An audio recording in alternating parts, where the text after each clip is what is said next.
Welcome back to the lecture series on data structures. In this lecture, we talk about priority queue with Max Heap. Here, the assumption is that data is given with priority values, and all the priority values are arranged in the form of a heap. Obviously, if we take up the Max Heap, the highest value will be the root node. Here, let us assume that the higher the value, higher the priority. That is a scenario we are talking about, and all the priorities are arranged in the form of a heap. Now, when it comes to the insertion part, in a queue, if you want to insert an element, it has to be inserted at the end. But when it comes to the priority, it has to be inserted with the same priority, the last element of the set of elements with the same priority. And when an element has to be deleted in a queue, it has to be deleted from the front end or the topmost priority element. So now when it comes to the to insert an element in the priority heap, we need to place it at the appropriate location. To do that, first we place it at the last element and then heapify up. Once we place it in the last position, obviously heap condition may be lost. So to maintain that heap condition, we have to heapify up so that it reaches its position. Again, when it comes to the deletion or extraction, obviously the highest priority node has to be deleted. So root node has to be deleted. To delete the root node, we follow the procedure of deletion of the node. So we swap with the last element, and last element will be replaced with the root. Again, last element can be deleted, but the heap condition is lost because of the swap. Again, we have to heapify down that corresponding element to reach its location.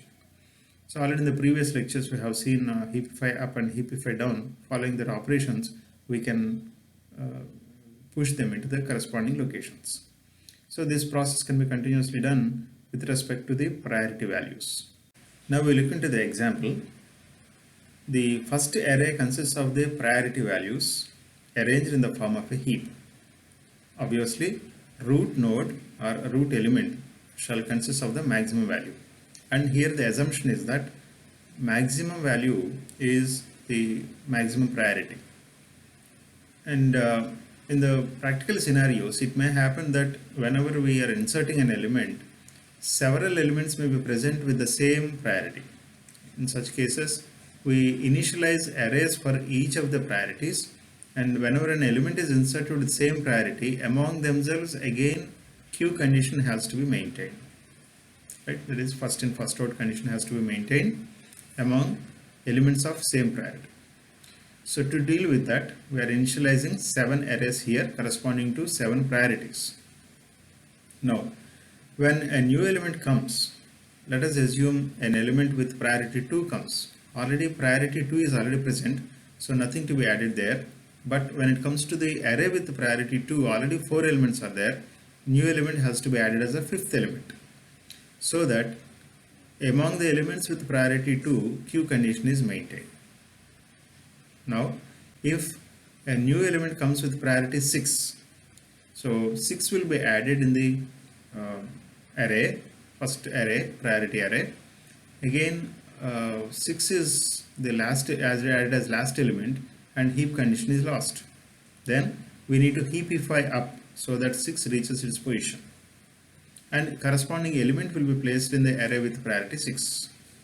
Like that, insertions can be done.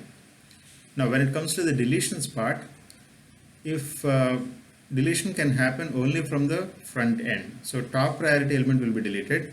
In this case, top priority element is top priority is 5, and go to the array with priority 5. One element is there, the element itself is 5 there. We need to process that, or we need to delete that. Once delete, so there is no, after deletion, there is no element with the priority 5. We need to delete this priority. How do we do that? Again, we swap that 5 with the highest index 1, element 1, and then we need to heapify the remaining part after deleting 5. This is how the insertion and deletion can happen with the queues.